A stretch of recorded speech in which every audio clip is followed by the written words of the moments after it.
సర్పంచ్ నీకు ఏజెంట్ కాబట్టి ఏజెంట్ ఉన్నారు నాకు తెలుసు కదా మనుషులతో పేరుతో సహా చెప్తావు. ప్రజాపరణ జరగలేదు. ఓపెన్ ఛాలెంజ్ చేస్తున్నాం. రేపటి నుంచి ప్రజాపరణ సేకరణకు పోదాం. రాయపాలన అన్నారు కదా, రాయపాలన చేద్దాం. ఫస్ట్ ప్రజాపరణ సేకరణ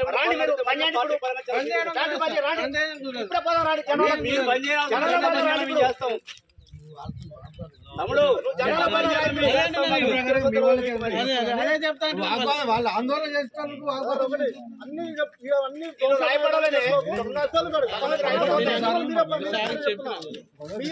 ప్రజలు తిరగబడితే మీరు తట్టుకోలేరు. తర్వాత రాయపాడే